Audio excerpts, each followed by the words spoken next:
We are trying to sort out a problem of divisive elections leading to a divided country. How do you sort out divisive elections leading to a divided country? By running a divisive referendum that will end up with a divided country. Isn't it a zero-sum game? It is entirely a zero-sum game, because if you are trying to treat divisive elections and a divided country, and then you are running a divisive referendum that will end up with a divided country, what are you achieving? And what is the whole of this hurry for? And are we really genuine? Are we serious? Do we really mean well for the country? Or are we running this divisive referendum to achieve a different outcome? And let me say this. It is now, unfortunately, very clear that there are people who want a divisive referendum, and us versus them, a yes-no referendum, not because they are interested in what will come out of this document, but they are running this divisive agenda because of political reasons targeted at 2022, so that we can have sides, we can have this group and that group. And I want to ask Kenyans not to participate in this divisive agenda. Let us have a situation where we can sit down, build consensus, and move the country together if we are genuinely interested in a united country. Because it is very clear to us now that anybody with an alternative view, anybody who has views that can improve the document, is now being told, go to no. Why do you want to force people to go to no when we can all be united through consensus and build one united country? Na maneno ambaye tunasema is to ask our friends who are driving the BBI train.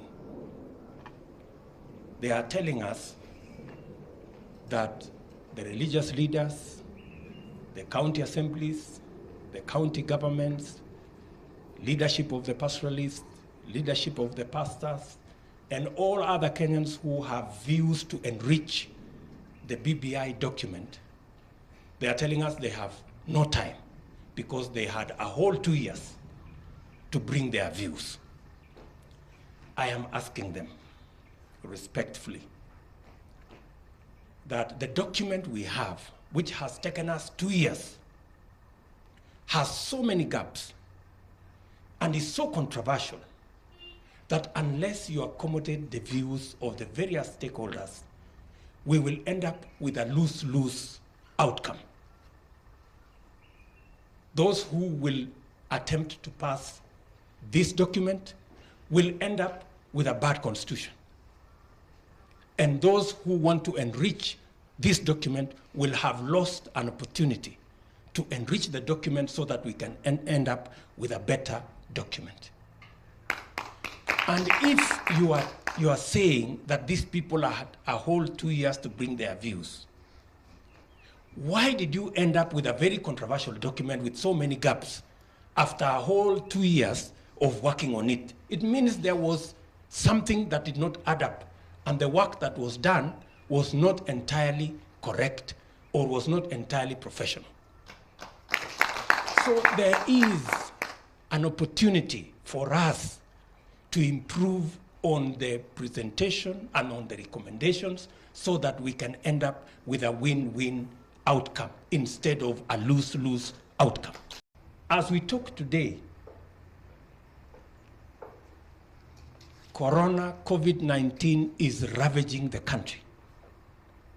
There are hardly any beds, ICU beds, available in the country. We have many people who are dying unreported in rural areas.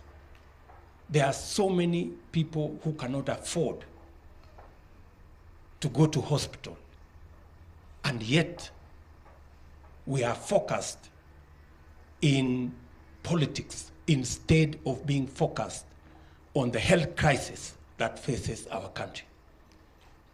It is important for us as a country, and I am urging leaders across Kenya today, for once,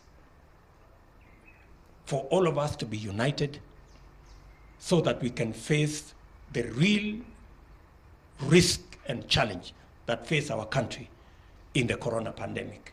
We need to harness, mobilize every resource, material, financial, human, to stop the coronavirus from destroying our livelihoods, our businesses, and killing our people. It is very important for us to focus in that direction.